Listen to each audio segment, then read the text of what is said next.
Hello అండి, అందరికీ welcome back to my channel Navavyakruti vlogs అండి. ఎలా ఉన్నారండి, బాగున్నారా? సో ఇది వచ్చేసి ఎలాంటి అంటే నేను ఏదో ఒకటి తెలుసుకున్నది వీడియో ప్లే చేస్తూ చెప్తూ ఉంటాను కదా. సో ఈరోజు ఎలాంటిది చెప్పానండి, ఓన్లీ వీడియో గురించే చెప్తానమాట. ఇంకా నేను చూపించిన మ్యాట్స్ వచ్చేసి మొన్న నానబెట్టి జాడి చారేసాను కదా అవి. ఇంక ఈరోజు వచ్చేసి హోమ్మేడ్ లిక్విడ్ తయారు చేసుకుంటున్నానండి. దీనికోసం సరిపడా వాటర్ తీసుకోవాలి, డిటర్జెంట్ లేదంటే విమ్ జెల్ కానీ ఏదైనా డిష్ వాషర్ లిక్విడ్ అయినా సరిపోతుంది, లెమన్, సాల్ట్, బేకింగ్ సోడా, తర్వాత వెనిగరు. ఇట్లా కొంచెం డాట్స్ వచ్చిన నిమ్మకాయలు తక్కువ రేటుకి దొరుకుతాయండి. మొత్తం కలిపి నాకు 30 రూపీస్కే ఇచ్చేశారు. ఆల్మోస్ట్ 22 వరకు వచ్చాయి నిమ్మకాయలు. సో ఈ లెమన్స్ అన్నీ 22 వరకు వచ్చాయండి 30 రూపీస్కి. తర్వాత మనం కొన్ని వేడి నీళ్ళు వేడి చేసుకొని మనం డిటర్జెంట్ వేసుకుంటే బాయిల్ వాటర్లో తొందరగా మెల్ట్ అయిపోతుంది అనమాట. సో దానికోసమని వేడి నీళ్ళు కాగబెట్టుకున్నాను. ఈ హోమ్మేడ్ లిక్విడ్ వచ్చేసి బాత్రూమ్స్ క్లీనింగ్ కానీ, డిష్ వాషర్స్ కానీ, లేకపోతే kitchen counter top, oil tins, exhauster fans, లేకపోతే షింక్ డ్రైనేజ్లో ఈ లిక్విడ్ వేసి కొంచెం వేడి నీళ్ళల్లో బాయిల్ చేసి సింక్ డ్రైనేజ్లో వేస్తే చాలా చక్కగా డ్రైనేజ్ పైప్ అనేది కూడా క్లియర్ అయిపోతుంది అనమాట. ఎనీ కైండ్ జిడ్డు ఉన్న వస్తువు ప్రతి ఒక్కటి మురికి పట్టింది ఏదైనా కానీ క్లియర్గా పోతుంది. దానికి తోడు ఈ లెమన్ సాల్ట్ యాడ్ చేస్తాం కాబట్టి ఎక్స్టర్నల్గా ఇంకా బౌల్స్ అనేవి షైనీగా ఉంటుంది, కౌంటర్ టాప్ నీట్గా ఉంటుంది. సో మనం ఏది క్లీన్ చేసినా తలతల మెరిసిపోతుంది అనమాట. సో అది దీని సంగతి. దానికి తోడు నేను మెజర్మెంట్స్ అనేవి ఏం చెప్పట్లేదండి, అన్నీ అందాదిగా వేసుకోవడమే. వెనిగర్ కానీ, బేకింగ్ సోడా అయినా, లెమన్ సాల్ట్ అయినా, డిటర్జెంట్ అయినా, ఏదైనా కానీ, లెమన్ జ్యూస్ అయినా కూడా.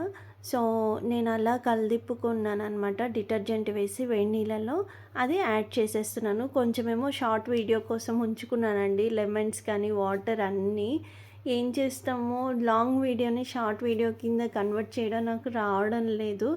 సో దీనికి సపరేట్గా దానికి సపరేట్గా తీయాల్సి వస్తుంది. ఐ డోంట్ నో అండి ఎలా తీస్తున్నారు ఏంటిది అనేది. సో సెర్చ్ చేస్తే కూడా కరెక్ట్ ఇన్ఫర్మేషన్ దొరకట్లేదు. ఏం చేయాలి చెప్పండి, మీకు ఏమైనా తెలిస్తే కొంచెం సజెస్ట్ చేయండి. ఇలా ఈ వ్లాగ్ అనేది కంటిన్యూ చేశాను. లాస్ట్ టైం వచ్చేసి ఒక 100 రూపీస్ పెడితే నాకు 1 ఇయర్ దాకా లిక్విడ్ అనేది వచ్చింది. అంటే మనం వాడుకున్న దాన్ని బట్టి ఎక్కువగా బాత్రూమ్స్ క్లీనింగ్కి కూడా వాడాల్సి వస్తుంది, టైల్స్కి అంటే కొంచెం ప్రిపరేషన్ అనేది ఎక్కువ అమౌంట్లో ఏమంటారు ఎక్కువ క్వాంటిటీలో చేసుకోవాలి. ఇలా కాలిన్ బాటిల్లో చక్కగా స్టోర్ చేసుకొని పెట్టుకుంటే నీట్గా కౌంటర్ టాప్స్ కానీ అన్నీ క్లియర్ అవుతాయండి. ఎలాంటి జిడ్డున్నా కానీ వదిలేస్తుంది అనమాట. సో ఇది వచ్చిన తర్వాత ఈ లిక్విడ్ నేను ట్రై చేసినప్పటి నుంచి చాలా సేఫ్ సైడ్గా ఉన్నా. ఇంక్లూడింగ్ రెఫ్రిజిరేటర్స్ కానీ, లేకపోతే కిచెన్లో స్విచ్ బోర్డ్స్, హాల్లో అయినా ఎక్కడైనా కానీ సీలింగ్ ఫ్యాన్స్ అన్నీ అండి బాబు, ఒక్కటని కాదు. సో లాస్ట్ టైము ఇది సోపులు 10కి 4, 50కి 5 ఎప్పుడో తీసుకున్నా. అయితే దాన్ని మొత్తం చితక్కొట్టేసి నేను పౌడర్ చేసి లిక్విడ్ కింద యూజ్ చేస్తే ఆ సోప్ బార్ సోప్ అలా ఉండిపోయింది. దాన్ని డిష్ వాషర్స్ కింద మళ్ళీ ఆ క్రీమీ స్ట్రక్చర్ అయిపోయింది కదా, దాన్ని గిన్నెలు కడిగానండి, చాలా షైనీగా వచ్చాయి. ఇంక ఇక్కడ వచ్చేసి మంత్లీ కంప్లీట్ అయిపోయింది. కాకపోతే మా బాబు దేవుడి పటాలు అనేది శుభ్రం చేస్తున్నాడు. ఈ ఫ్లవర్స్ చూసారా, చంద్రకాంతం పువ్వులు అంటారండి చెట్టు. ఇవి నైట్ పూటే పూస్తాయి అన్నమాట. నేను మమ్మీ వాళ్ళ ఇంటికి వెళ్ళినప్పుడు ఆ గింజలు తెచ్చుకొని అలా చల్లేసాను, వచ్చేసాయి. వీటితో నాకు చిన్నప్పటి నుంచి చాలా మెమరీ ఉంది. మేము భద్రాచలంలో ఉన్నప్పుడు మాకు పెరడు ఎక్కువగా ఉండేది. మా ఇంట్లో లేని మొక్కలంటూ లేవు, ఇంక్లూడింగ్ డిసెంబర్ పువ్వులని. అట్లా ఈవినింగ్ ఆరుబయట మంచాలు వేసుకుంటే ఈ పువ్వులు మంచి స్మెల్ వస్తూ ఎంత బాగుండేదో. సో అలా ఫ్రైడే రోజు మార్నింగ్ ముగ్గు వేసేసి స్టెప్స్ తుడిచేసి ఇంక ఇలా కంప్లీట్ చేశాను అనమాట. సో మా బాబు ఉంటే నాకు ఎంత హెల్ప్ఫుల్లో చూడండి. పాపం ఇంట్లో వర్క్ అంతా నేను చేసేస్తున్నానని చెప్పేసి వాడు స్కూల్ నుంచి వచ్చి ఫ్రెష్ అప్ అయ్యి అలా దేవుడి పటాలన్నీ క్లీన్ చేశాడు. సో పిల్లలు అలా అర్థం చేసుకుంటే ఎంత బాగుంటుంది కదండి ఇంట్లో. మా పాప కొంచెం చిన్నది కాబట్టి నేను కూడా ఇగ్నోర్ చేస్తాను. తను కూడా చాలా హెల్ప్ చేస్తుంది రైస్ పెట్టడం, చిన్న చిన్నగా వెజిటేబుల్స్ కట్ చేయడం అలా. సో కమింగ్ టు బ్యాక్, ఇక్కడ మెంతి కూర పప్పు చేస్తున్నాను అనమాట. ఫ్రైడే రోజు మార్నింగ్ ఇది. సో ఇలా మెంతి కూర పప్పు చేసుకొని నేను తడక పెట్టుకుంటున్నాను. అయితే మీకు కొంచెం డౌట్ రావచ్చు, సిమ్లో పెట్టి నేను తాలింపు వేస్తూ ఉంటాను, టేస్ట్ ఎక్కడన్నా పోతుందేమో లేకపోతే తాలింపు వేగదేమోనని. కొంచెం తడక అంటే నాకు అదొక రకమైన భయంతో కూడిన ఫోబియా కదండి. సో దాన్ని ఏం చేయలేము. అలా ఇంగువ వేసేసి తాలింపు పెట్టేసి ఒక్కసారి చూపిస్తా చూడండి. తాలింపు గింజలు అయితే చాలా చక్కగా వేగాయి, తడక అంతా నీట్గా వేగిపోయిందనమాట. సో అలా పోపు పెట్టేసి రైస్ ఒకసారి గెరటితో చెక్ చేసుకుంటున్నాను అనమాట. ఇలా ఈ వ్లాగ్ అనేది కంటిన్యూ చేస్తూ ఉన్నాను. ఒకసారి తాలింపు చూడండి ఎంత బాగా వేగిపోయిందో. ఇంక ఇప్పుడు పోపు పెట్టేస్తానమాట. చాలా బాగుందండి పప్పు. ఎక్కడ టేస్ట్ ఏం మారదు, కాకపోతే చేసే మెథడ్ అనేది నాకు తగ్గట్టుగా అనుగుణంగా మార్చుకున్నాను అంతే. హైలో పెట్టి పోపేయాలంటే నా వల్ల కాదండి బాబోయ్. ఇంక ఇక్కడ వచ్చేసి ఫైనల్ లుక్ ఇదనమాట. చూసారా ఎంత చక్కగా ఉందో. అలా పప్పు వండేసాను తక్కువ క్వాంటిటీలో, ఈవినింగ్ కల్లా ఫినిష్ అయిపోయేటట్టు వండుకున్నానండి. మళ్ళీ ఎక్కువ అయితే తినలేము. సో ఇలా రైస్ పప్పు కంప్లీట్ చేసి పిల్లల్ని పంపించాను అనమాట. ఇదిగోండి చూసారా, ఒక్క పొంగు అలా పట్టనిచ్చి బంద్ చేసుకుంటే చాలా బాగుంటుంది. కానీ పప్పు పొంగిపోతే ఆ ఫ్లేవరు, ఆ అరోమా, ఆ టేస్ట్ అంతా ఆ పొంగులోనే ఉంటుంది కాబట్టి సో పొంగనియద్దనమాట. సిమ్లో పెట్టుకొని అలా మరగనిస్తే లోపల లోపల బాయిల్ అయిపోతుంది. ఇంకా ఫ్రైడే రోజు ఆ రోజు పాపం వాడికి కుదరలేదు. సో మార్నింగ్ కూడా నాకు వర్క్ ఉండడం వల్ల వాడే కొంచెం దేవుడి కుందలు అవి క్లీన్ చేసేసి పూజ చేసేసాడు అనమాట. ఎక్కడ పాపం నాకు పని తగలనివ్వడండి. కొంచెం మొహము చిట్లించుకుంటూ ఏదో ఒక సెటైర్ వేసుకుంటూ వాడే చేస్తూ ఉంటాడు. సో అస్సలు కొంచెం కూడా సీరియస్నెస్ అనేది ఏమి ఉండదు. చక్కగా పూజ చేస్తాడు. మార్నింగ్ లేవంగానే స్నానం చేసుకొని. వాడు లేకపోతే నేను ఏమైపోతానా అనిపిస్తుంది ఒక్కొక్కసారి. ఏంటి అంటే బయటికి వెళ్ళేటప్పుడు, వర్క్ మీద వెళ్ళేటప్పుడు ఒకరోజు కుదురుతుంది, అందులోనూ మనం లేడీస్ కాబట్టి తొందరగా కుదరదు. 8 పరిగెట్టాలి అంటే ఎక్కడ కుదురుతుంది చెప్పండి. సో నేను ఈ మిగతా పనులన్నీ క్లీనింగ్ ప్రాసెస్ అంతా కంప్లీట్ చేసుకుంటూ ఉంటే వాడు పాపం స్కూల్ నుంచి వచ్చి ఆ ఒక్క పని మాత్రం ఫినిష్ చేస్తాడు. సో అలా అనమాట. నేను చెప్పాను కదా లిక్విడ్, హోమ్మేడ్ లిక్విడ్లో కలిపానండి బార్ సోప్ అని. అది మెల్ట్ అవ్వలేదు. సో దాన్ని మళ్ళీ అలా తీసేసి డిషెస్ వెజల్స్ క్లీన్ చేయడానికని యూజ్ చేశాను. అందులో లెమన్, ఈ బేకింగ్ సోడా ఇవి ఉండడం వల్ల భలే షైనీగా వచ్చాయండి. సో మీకు ఇక్కడ ఇంకొక టిప్ కూడా చెప్తాను. గిన్నెలు ఎప్పుడు షైన్ తగ్గకుండా ఉండాలి అంటే కంప్లీట్గా సబీనా అయితే రెగ్యులర్గా యూజ్ చేయండి. అప్పుడు గిన్నెలు షైనింగ్ అనేది తగ్గదు. ఈ చెంబు వచ్చేసి నా పెళ్ళైనప్పుడు ఉగాది సారిలో మా మమ్మీ పెట్టింది.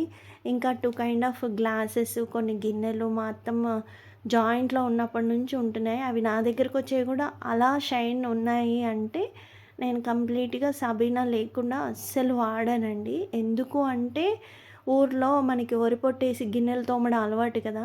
సో అలా చూపిస్తున్నాను చూడండి షైనీగా ఉన్నాయని. సో అలా నాకు గిన్నెలు వెజల్స్ క్లీన్ చేయడం అనేది అలవాటు అయిపోయింది. కంప్లీట్గా సబీనా లేకుండా ఉట్టి సోప్తో క్లీన్ చేస్తే నాకు ఎందుకో చేసినట్టు కూడా ఉండదు, అసలు సాటిస్ఫాక్షన్ ఉండదు. ఆ రోజంతా వెజిల్స్ అన్నీ డల్గా ఏదో వైట్గా షేడ్ అవుట్ అయిపోయినట్టుగా ఉంటాయన్నమాట.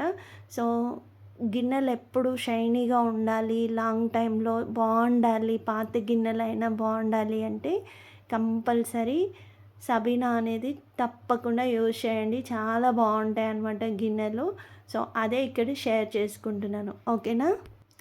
మళ్ళీ ఇక్కడ వెజల్స్ అన్నీ క్లీన్ చేసుకోవడం కంప్లీట్ అయిపోయిన తర్వాత ఆ లిక్విడ్ అంతా కౌంటర్ టాప్, గ్యాస్ స్టవ్, షింక్లో అలా స్ప్రే చేసేసి మంచిగా స్క్రబ్బర్ తీసుకొని చక్కగా నీట్గా మొత్తం కడిగేస్తానండి. ఇది నేను ఇంటికాడున్నా, ఎటు వెళ్ళినా, ఏం చేసినా సరే కిచెన్ ఒక్కటే కాదు, ఇల్లంతా నీట్‌గా ఉంచుకుంటేనే నాకు ఆ రోజు హాయిగా అనిపిస్తది. లేకపోతే అసలు మైండ్ అంతా గజిబిజిగా అనిపిస్తదండి. సో, పిచ్చిగానో, ఎచ్చిగానో నేను ఎలా ఉన్నా పట్టించుకోను. ముందైతే క్లీనింగ్ అంతా నీట్‌గా అయిపోయిన తర్వాత ఫ్రెష్ అప్ అవుతాననమాట. అప్పుడు రిలాక్స్‌గా అనిపిస్తది. సో, ఆల్మోస్ట్ 1 ఇయర్ అయింది నేను గ్రేప్స్ తినక. సో, తెచ్చుకుంటే పుల్లగా ఉన్నాయి. ఈవినింగ్ జ్యూస్ చేద్దామని చెప్పేసి ఫ్రిడ్జ్‌లో పెట్టాను. ఇక్కడ ఛార్జింగ్ వైర్ ఎందుకు చూపిస్తున్నానంటే, మొన్నైతే కంప్లీట్‌గా ఛార్జింగ్ అనేది ఫోన్‌కి లేదండి. ఎందుకు అని చూస్తే వైర్ అంతా క్రాక్స్ వచ్చేసింది.